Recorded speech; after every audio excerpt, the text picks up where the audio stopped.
दोस्तों, आज की इस वीडियो में हम आपको बताएंगे महिलाओं की कुछ ऐसी हरकतों के बारे में जिससे पति जल्द ही माला माल हो सकता है। साथ ही हम जानेंगे उन गलतियों के बारे में जो अगर आपकी पत्नी भी करती है तो आपकी बर्बादी तय है, आपको भिखारी बनते देर नहीं लगती। इसी के साथ मैं आपको बताऊंगी कि अगर आपका काम मंदा चल रहा है, व्यापार ठप पड़ गया है, ग्राहक आना कम हो गए हैं या नौकरी में परेशानी आ रही है तो ऐसे में आप क्या उपाय कर सकते हैं। ये उपाय घर की महिलाएं करें तो और भी ज्यादा असरकार रहते हैं। तो पूरी जानकारी के लिए इस वीडियो को अंत तक जरूर देखिएगा।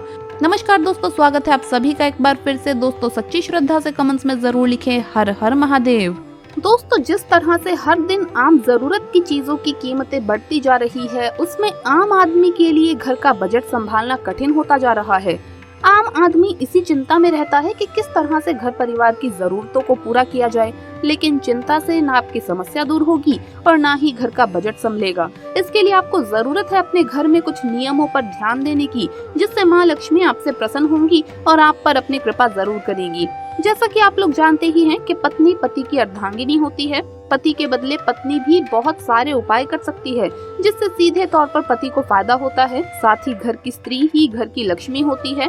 घर की लक्ष्मी जब खुश रहती है और जब वो खुश होकर घर में पूजा पाठ और भगवान का स्मरण करती है तो घर में तरक्की और खुशहाली आती है। तो आइए जानते हैं उन उपाय के बारे में, लेकिन उससे पहले आपसे रिक्वेस्ट है कि वीडियो को लाइक करें, अपने दोस्तों के साथ शेयर करें और अगर आपने अभी तक चैनल को सब्सक्राइब नहीं किया है तो सब्सक्राइब करके बेल आइकन जरूर प्रेस कर ले। दोस्तों, नंबर 1, पूजा घर में तो आमतौर पर सभी लोग देवी देवताओं की तस्वीर या मूर्ति रखते हैं, लेकिन रसोई घर में लक्ष्मी की तस्वीर कम ही लोग लगाते हैं, जबकि रसोई घर से ही आपके घर का बजट जुड़ा है। इसीलिए देवी लक्ष्मी की तस्वीर रसोई घर में जरूर लगा कर रखें। देवी अन्नपूर्णा को अन्न और भंडार की देवी कहा गया है। शास्त्रों के अनुसार जिस घर में अन्नपूर्णा की कृपा रहती है उस घर में कभी भी अन्न धन की कमी नहीं रहती। इसीलिए लक्ष्मी के साथ देवी अन्नपूर्णा को भी अपने रसोई घर में स्थान दीजिए। इन दोनों देवियों की नियमित सुबह और शाम रसोई घर में पूजा करें और धूप दीप दिखाइए। इससे आपका भंडार हमेशा भरा रहेगा और घर का बजट और बचत करने में आपको सफलता मिलेगी। नंबर 2, शास्त्रों में गाय को लक्ष्मी का स्वरूप माना गया है, जिसके शरीर के हर अंग में किसी न किसी देवता का वास है। इसीलिए अपनी आदत में शामिल कर ले कि हर दिन एक रोटी गुड़ के साथ गाय को खिलाएं। अगर सुबह सुबह गाय द्वार पर आ जाए तो उसे रोटी या हरा चारा जरूर खिलाइए। इससे आपकी आर्थिक स्थिति बेहतर होगी। गाय के अलावा कुत्ता भी ऐसा जीव है जिसे नियमित रोटी खिलानी चाहिए। द्वार पर कुत्ता आकर बैठ जाए तो उसे मारकर भगाने की बजाय रोटी देनी चाहिए। इससे राहु, केतु और शनि, इन तीनों ग्रहों के अशुभ प्रभाव दूर होते हैं। इससे पितरों को भी संतुष्टि मिलती है और घर में अन्न धन लक्ष्मी का वास बना रहता है, यानी आपकी कमाई में बरकत होती है। नंबर 3, बड़े बुजुर्गों का मानना है कि आप कितनी भी कमाई कर लें, लेकिन अगर देवता प्रसन्न नहीं होंगे तो आपकी कमाई में बरकत नहीं होती। इसीलिए कहा जाता है कि भोजन बनाने के बाद सबसे पहले कुछ अंश अग्नि में डाल दें। ऐसा करने से अग्निदेव को भोग लगता है और देवताओं तक भोजन पहुंच जाता है। यही कारण है कि शास्त्रों में कहा गया है कि भोजन हमेशा शुद्ध होकर बनाना चाहिए। भोजन बनाना भी यज्ञ के समान है, इसीलिए स्नान ध्यान के बाद ही भोजन बनाना चाहिए। आप चाहें तो ये भी कर सकते हैं कि भोजन बनाने के बाद किसी को परोसने से पहले कुछ हिस्सा निकालकर भगवान को प्रसाद स्वरूप अर्पित कर दें। इसके बाद घर के सदस्यों को भोजन परोसें। नंबर 4, तुलसी की पूजा। दोस्तों, घर की महिला और पुरुष दोनों मिलकर तुलसी की पूजा जरूर करें। अगर किसी कारणवश आपके पति आपके साथ तुलसी पूजा में शामिल नहीं हो पाते हैं तो आपको तो तुलसी पूजा जरूर ही करनी चाहिए। तुलसी की पूजा जिस घर में होती है उस घर में भगवान विष्णु और माँ लक्ष्मी की कृपा हमेशा बनी रहती है और ऐसा घर धन धान्य से भरपूर रहता है और ऐसे घर में निवास करने वाले लोगों का स्वास्थ्य भी उत्तम रहता है तथा आपके पति की आय में बरकत होने लगती है और आय के नए स्रोत आपके पति को मिलने लगते हैं।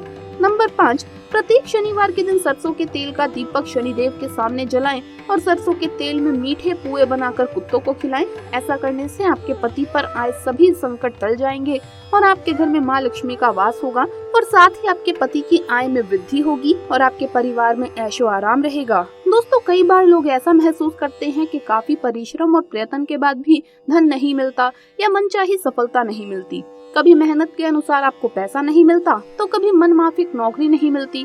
व्यापारी है तो व्यापार में बरकत नहीं है, जिसके कारण मानसिक शांति नहीं है। पारिवारिक जीवन में उथल पुथल मची हुई है, नौकरी में अस्थिरता है या मन में बेचैनी घबराहट बनी रहती है, तो इसका कारण आपके घर में हो रही कुछ गलतियां हो सकती है। अगर आप इन गलतियों को सुधार ले तो माँ लक्ष्मी की कृपा के साथ सभी देवी देवताओं का आशीर्वाद आपको मिलेगा। इस इससे दिलो दिमाग शांत तो रहेगा, साथ ही प्रगति के द्वार खुलेंगे, धन की कमी भी दूर होगी, परिवार में फिर से खुशियां लौट आएंगी। नंबर 1, झूठे बर्तन। घर में सुख शांति का माहौल बनाए रखने के लिए रात को कभी भी झूठे बर्तन ना रखें, ऐसा करने पर लक्ष्मी जी रूठ जाती है। अगर आप किसी कारणवश इन्हें नहीं धो सकते हैं तो बर्तनों को कमरे से बाहर गैलरी में किसी कोने में रखें।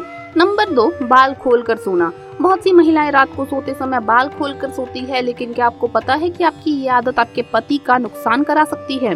दरअसल बाल खोलकर सोने से आप में नकारात्मकता आने लगती है, जिससे पति और घर वालों से आपका झगड़ा हो सकता है। नंबर 3, अगर सूर्यास्त के बाद आपके घर कोई दूध, दही या सफेद चीज मांगने आए तो उसे भूल कर भी ना दें, क्योंकि ऐसा करने से आपके घर की लक्ष्मी उस व्यक्ति के यहाँ चली जाएगी। इससे आपके घर में अशांति का भी माहौल हो सकता है। नंबर 4, दोस्तों घर से नकारात्मकता को दूर करने और पति की खुशहाली के लिए रात को सोने से पहले किसी 1 या 2 कमरे में जहां लोगों का ज्यादा आना जाना होता है, वहां एक कागज पर थोड़ा सा सेंधा व काला नमक रख दें। अब सुबह उठते ही बिना ब्रश किए और किसी से कुछ बोले इस नमक को किसी नाली में फेंक दें। ऐसा करने से नेगेटिविटी खत्म हो जाती है। दोस्तों सुगंध का जीवन में बहुत महत्व है। सुगंध में भी इत्र की सुगंध हो तो कहना ही क्या। जरूरी नहीं है कि शरीर और कपड़ों पर सुगंध का इस्तेमाल करें। आप सुगंध के लिए घर में सुगंधित पौधे भी लगा सकते हैं। घर में घी, गूगल और कपूर की सुगंध का इस्तेमाल करके आप घर के वास्तु दोष को तो दूर कर ही देंगे, साथ ही आपके मन में शांति का विस्तार होगा। दोस्तों बरकत आती है साफ नियत, साफ शरीर और साफ घर से। मन, शरीर और घर साफ सुथरा और स्वच्छ रहेगा तो घर में बरकत होगी। साफ नियत के लिए दान दे, साफ शरीर के लिए रोजाना स्नान करें, स्वच्छ घर के लिए समुद्री नमक से पोछा लगाए और घर का अटाला घर से बाहर कर दे। सप्ताह में 1 बार समुद्री नमक से पोछा लगाने से घर में शांति रहती है। घर की सारी नकारात्मक ऊर्जा समाप्त होकर घर में झगड़े भी नहीं होते और लक्ष्मी जी का वास स्थायी रूप से होता है। घर में किसी भी प्रकार का वास्तु दोष है तो उन दोषों को कम करने के लिए प्रतिदिन सुबह और शाम कपूर जलाएं। घर के जिस हिस्से में वास्तु दोष हो वहाँ कपूर की एक डली रख दें। उस डली से सुगंध निकलती रहेगी और वहाँ का वातावरण बदल देगी। घर के सभी सदस्यों के सोने के स्थान उचित दिशा में रखें। घर में मोर पंख रखें, इससे भी वास्तु दोष दूर होता है। माना जाता है कि घर के दक्षिण पूर्वी कोने में मोर का पंख लगाने से घर में बरकत बढ़ती है। अगर मोर पंख को घर के उत्तर पूर्वी कोने में रखें तो जहरीले जानवरों का भय नहीं रहता। अपनी जेब या डायरी में मोर पंख रखने पर राहु दोष से मुक्ति मिलती है। तो दोस्तों आपको ये वीडियो कैसा लगा हमें कमेंट्स में जरूर बताएं। इस वीडियो को लाइक करें, अपने दोस्तों के साथ शेयर करें और अगर आपने अभी तक चैनल को सब्सक्राइब नहीं किया है तो सब्सक्राइब करके बेल आइकन जरूर प्रेस कर ले। जल्द मुलाकात होगी अगली वीडियो में। हर हर महादेव, जय महाकाल।